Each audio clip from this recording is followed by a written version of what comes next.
Welcome back to Scandalous Los Angeles TV, where we expose the exposers. This is episode 3 of our 7-part series with Suge Knight. In today's conversation, Simon goes deeper into SKG, sharing his thoughts on their recent run-in. He also revisits the stories surrounding CS2 Wack, confirming some things we've heard before and adding new details.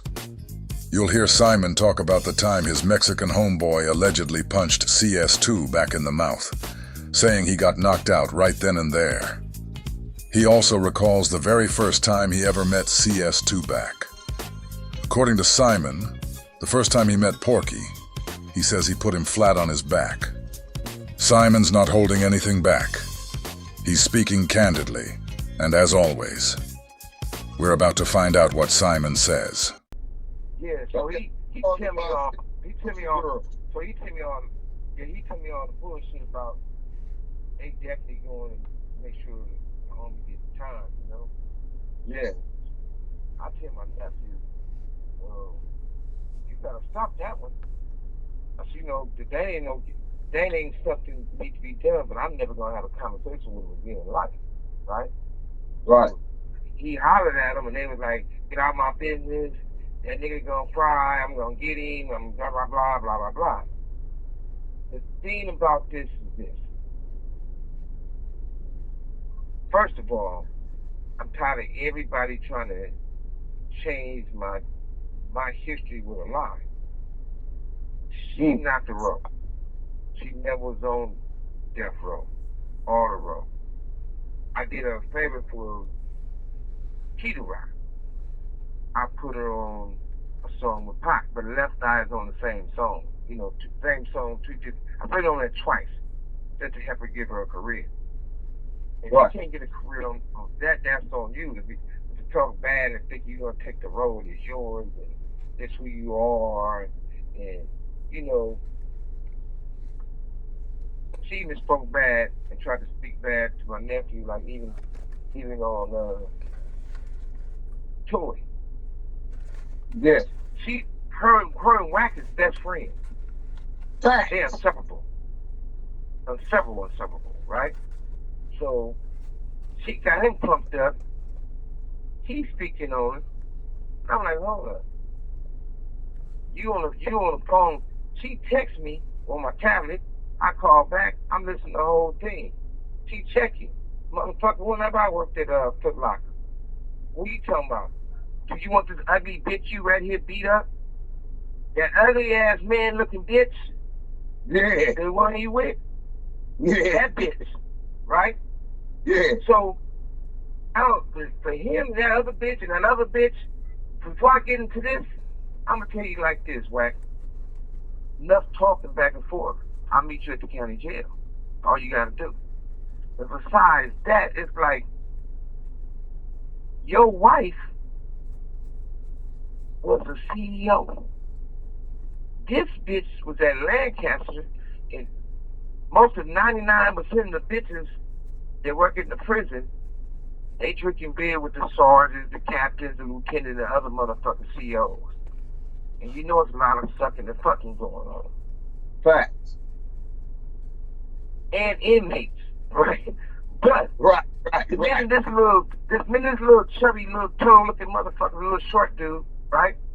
Yeah. The very minute he give her all that plastic surgery shit and pick off those stanky boots and sweaty socks for those 9 and 10-hour shifts, got her some nice shoes, she walked away on his ass. But back to the other motherfucker talking. Ain't no punks in my house. So, and the little broad talking about she the role, she taking the role. You sound stupid. Number one. You got my picture on there on your pocket, I know your whatever that shit is, saying we doing movies and write to me, y'all signing artists. There's no way in hell that I'm gonna go back and forth about if somebody has something on the road. That's like at the end of the day, you tell that little skinny weirdo motherfucker, stick motherfucker, If they got death row, once again, show me where's the ticket you bought. Show me do you got it in the catalog. Only thing you and that dude did, your partner, matter of fact, The rat, Snoop is his Michael partner is Harris. the rat, right? Yeah. Well, the rat is Michael Harris. There's two rats. Right. Michael Harris is a rat too. Michael Harris and Snoop had motherfuckers. I'll send y'all the paperwork where these motherfuckers go up there and take $4 million from this motherfucker, another 4.5 million from this motherfucker, $1 million from this motherfucker, and they sit right at that little Inglewood spot over there and tell those motherfuckers, for this money, you gonna get the reality show for the boss lady, 2 and 3. For this money, you gonna get this with death row, that with death row. They committed fraud, as usual. Only thing they gotta do is shut us up, and you shut me up.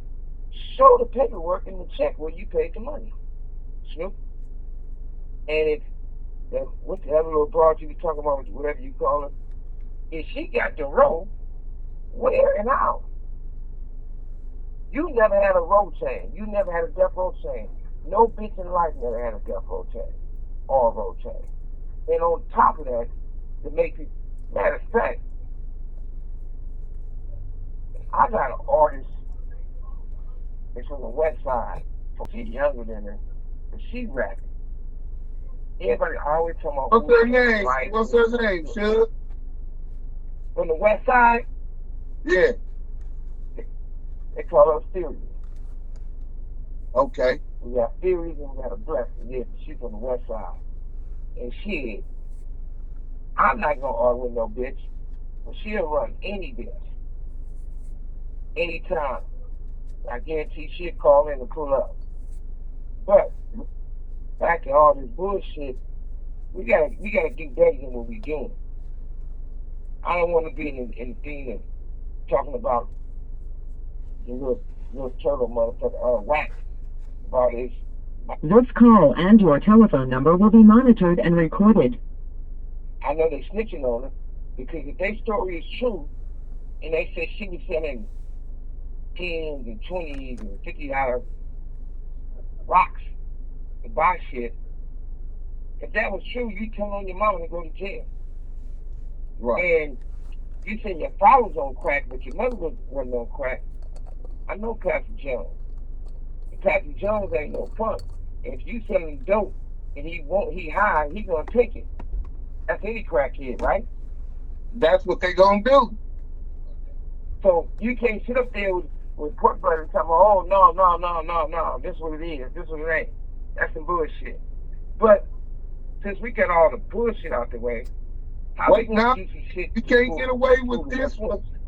Hold on 1 second. Yeah. Before you get away with this one, you was in Vegas and you got to see the little troll motherfucker. He came in with Stutterbox, and I think Barlos was with you, and an essay, right? And he tried from 18th Street or something.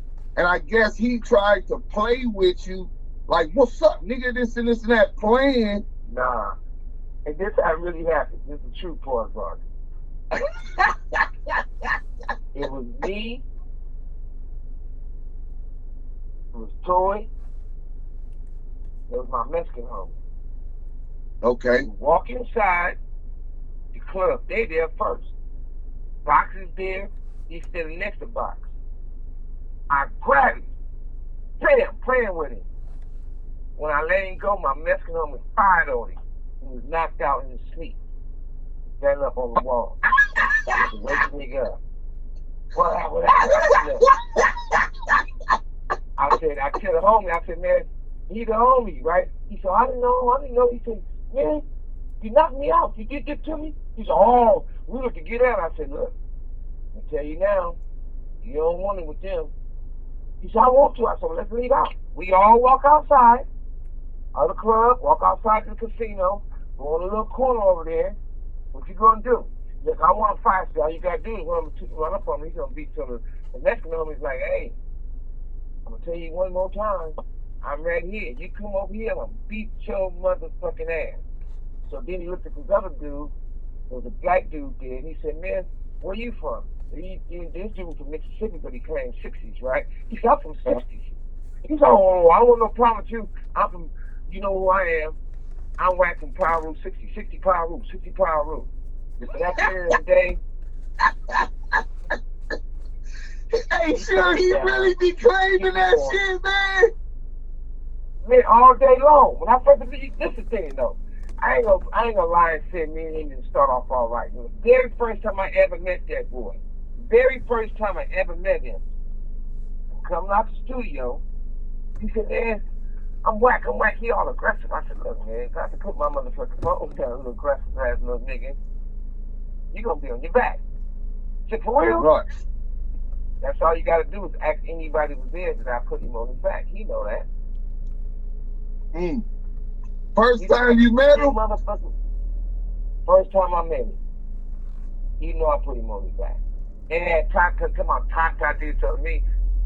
Call those motherfuckers up there. Taka know what happened. There's pictures and footage of me fucking over Taka at the party, at my Christmas party left eye game from me. But at the same time, everybody got a story. Let's deal with the truth. But what I'll say is this. We don't gotta do no talking. I'm damn sure ain't gonna, I ain't even really fought a nigga 5'3", 5'4". You know, so it's definitely no win with all that. But that is 1,000% true. So you can ask Fox, that's all. Yeah, no, Big U told me, well, first let me tell you what Big U told me about Suge, right? He told me that Snooper Duper and a couple of them other dudes from 6-0 that fucked with Snooper Duper were trying to reel him in with a deal and all of this shit. And he told me he doesn't want to deal with them. I said, why not? He said, because they don't fuck with Suge. He said, nigga, me and my wife love Suge because he was there for us when we needed him. I'll never forget that. And from that was the first time I knew that Big U had some kind of loyalty to those that he loved. You know what I'm saying? He do. One thing about him, I ain't trying to cut you off on some real shit. He loyal. I'm loyal. You loyal. We deal with the right shit. But now all of a sudden, you know, he in there, and now everybody forgets. You know what I mean? Yeah. How the fuck you forget? It's so many motherfuckers. Every time a motherfucker stumble and fall a little bit, that's when you know who really fucking with you. Yeah. One thing I would say, is in fact, when, like I went on a few people's platforms, right? This call and your telephone number will be monitored and recorded. First thing I say, well, didn't you say this about Death Row? I laughed. At the same time, because